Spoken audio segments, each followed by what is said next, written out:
Hello, everybody, and welcome to Forever Motorsports. You're joined by myself, Mark, and Reece alongside me, and we have finally finished FP2, the only session really for the day here in Las Vegas. And what a late finish it is for these drivers and these teams. It's 4 o'clock in the morning in Las Vegas. That's when they've just finished the session. A 1.5-hour session, of course, extended due to those huge problems we found in FP1. Go and check out the FP1 review, of course, to go and understand exactly what happened there. But we did eventually get going with FP2 after long delays and fixing all those manhole covers and checking all of them. And what would you make of that session there, Reece? Well, it was at least quite exciting with a lot of running getting done by drivers. The majority doing over 30 laps each out there today. But at the moment, it looks like those Ferraris are the fastest overall, with Charles Leclerc setting the fastest time of the day, a 1:35.265. Yeah, indeed. Very, very quick from the Ferraris today. We've seen a lot of pace from them, and good to see race pace also being very, very good for them. So they sit there in 1 and 2. Carlos Sainz second in also a very, very quick time, just 0.5 seconds off Leclerc. Leclerc put a really blitz time in. And also very good to see the Aston Martins holding on to the pace since the last Grand Prix in Brazil, where they did quite well. Alonso finishing up there in 3rd at the end of that session. Perez only in 4th, the highest Red Bull driver, ahead of his teammate Max Verstappen. Bottas also very good for him in the Alfa Romeo in 5th. Verstappen only down in 6th position. Hulkenberg in 7th, not too bad for him. Stroll in 8th, of course, the other Aston Martin. Hamilton in the Mercedes only down in 9th, and Alex Albon finishing off our top 10 in the Williams car. Yes, then going through the bottom 10, we had Lando Norris not having the greatest day out there. He had to come into the pits relatively early on in this second session because of a cooling issue on his car. So at the end of the day, he ends up in P11. Then behind him is George Russell, also not having the greatest day out there in his Mercedes car. Kevin Magnussen down in P13, Piastri in P14. It normally takes him a little bit of time to get up to grips and get a little bit faster around a brand new circuit. So we expect him to possibly just need to have another session to get a little bit faster and match his teammate Lando Norris there. Pierre Gasly then in P15, Esteban Ocon down in 16th, Yuki Tsunoda then in 17th, Zhou Guanyu all the way down in 18th, Daniel Ricciardo also not having the greatest day there. Those two AlphaTauris I would have expected to be a little bit higher up in that car, which has been doing a lot better in the last couple of races, but today all the way down in P17 and P19. And then rounding up the grid in P20 is the local American Logan Sargent. Indeed. So we saw lots of very interesting things from the practice session, which actually excites me for the race itself. Of course, the weekend's been plagued by issues so far. But there are other issues I suppose we can talk about before the positives. Is the fact that we have seen that the pit entry line is a bit too unseen. It needs to be painted white. It's currently pink/purple. Drivers struggle to see it. We saw lots of black and white flags raised for drivers for not actually getting inside that pit lane and crossing the line on entry. So not good for Formula 1 there. They need to go and have a look at the painting of the lines there. The exit of the pits also has seen that's going to be causing issues because it does interfere, as we did think it would, on the racing line, yeah, unfortunately, into turn 1. So we will see issues there. I think drivers might do well to avoid it in a race, but qualifying, I think they will get very, very irritated if anybody else comes out during that point. So that's going to be a concern for a lot of drivers, I'm sure, as well. Now, the good positives, though, from the race that we saw is the fact that we've got lots of different areas of concern for drivers in terms of difficulty. We saw 5 or 6 parts of the track, 5 or 6 turns, where drivers are being outdone and struggling with a little bit. Turn 1 had an incident. At the end of both straights, we've had people go off into the runoff areas.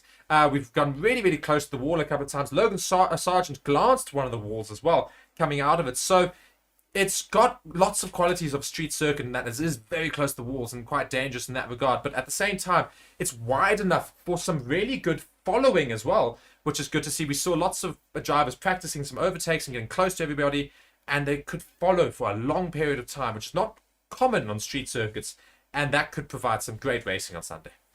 I agree with you. I think this is one of the circuits that could, as you say, really provide us with a great race on Sunday. This should be, in my opinion, maybe one of the circuits where we should bring the sprint race. Yes, now a sprint race here would be brilliant to see, I think, because obviously I don't think the first first, No, of course, the first they need to race get data weekend. first. The first race weekend, you can never do a sprint race. I mean, they would have essentially had one practice session to get it ready, To learn a brand new track. and they wouldn't have been able to learn anything because of the issues we had, which means they would have gone straight into a qualifying session without any data and said, "Good luck, guys." Would have been interesting, I suppose, but yeah. So no sprint race weekend this time, and I know people don't like the sprint race, but funny enough, this track really suits it. I think. I agree. I do think the sprint race would really suit a track like this. Yeah. So the other thing that did plague the session, and the fact that was really, really upsetting, was the fact that Formula One sent all of the fans home before the start of the session. At 1:30 in the morning, Vegas time, they were supposed to, of course, be finished by 1 o'clock. At 1:30, they sent all the fans home after they'd waited all those hours after FP1, after seeing no action, basically, till FP2. They then got given, basically, the start time of FP2 and then told to go home. Yes, they were told to go home, unfortunately, because of the fact that they couldn't keep all of the staff at the track in these extended hours. I don't necessarily know the exact issue behind that, but unfortunately, they had to tell all of the fans who had waited an extra hour and a half after the session was meant to start. And was all for nothing. Very, very disappointing. Exactly. All of them stayed to only see 9 minutes of on-track action. Yeah, so very upsetting for the fans, but I'm sure they'll get some more action tomorrow, and that's an FP3 and qualifying. So be sure to let us know in the comments who you think is going to top the qualifying charts. It was a very interesting day in terms of qualifying simulations. We didn't see it really from McLaren. I'm sure we'll see some bigger times, and quicker times rather, from Mercedes as well. But before we end off the stream here, I'm going to ask Reece as to your top 3 prediction for qualifying. Well, I think off the back of seeing how fast those Ferraris are, I'm going to say Charles Leclerc, Fernando Alonso, Carlos Sainz. You're not even putting Max Verstappen in the top 3. Funny enough, I was actually going to do the same thing, because I do think the Red Bulls seem to be struggling to find a car that works for them right now. The other constructors seem to be doing very well. And the other interesting thing that I wanted to bring up was, we compared Red Bull's Max Verstappen to Charles Leclerc at one point during their pretty much what was their second to last fastest times. It was one of their braking zones that we compared, yeah. Yeah, and what we looked into it is the fact that Charles Leclerc was coming in at a quicker speed, getting through the corner at a quicker speed, and coming out of it at a higher speed, which means that the Ferrari not only has the pace in the straights, but in the corners as well, which means that overall, throughout the entire track, the Ferrari should be quicker than the Red Bull. At least that was on that setup. Red Bull need to have a look and see if they need to change things before qualifying. I'm sure they will bounce back before tomorrow. They still have one more practice session ahead of them, but it's a lot. It's a lot to bite back, because Charles Leclerc was 0.5 seconds quicker than the next best driver on the grid. That was Carlos Sainz, and Carlos Sainz was also quite a bit quicker than Perez, who was quite a bit quicker than Verstappen. So Verstappen was well off the pace of those top 2, even though he definitely went for it in his qualifying simulation. So definitely lots of things to look at for Red Bull. So there's a little bit of concern there. I'm sure they'll fix it up in FP3, but I think it's all to race for in qualifying tomorrow. My top 3 prediction is Charles Leclerc.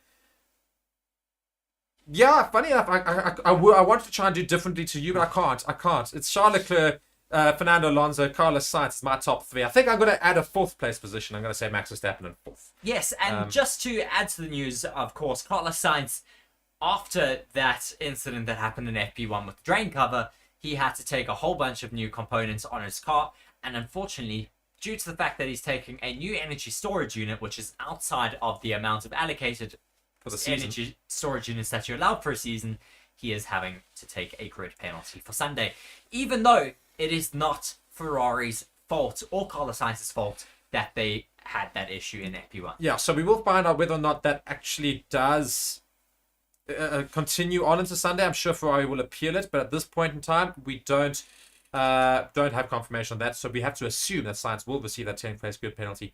But I'm sure Ferrari will chat to the FIA. The FIA spent a long time chatting to them about it. I'm sure they explained, because the main reason why they actually weren't able to is because it's not in the rule books. They don't have a scenario that they had today.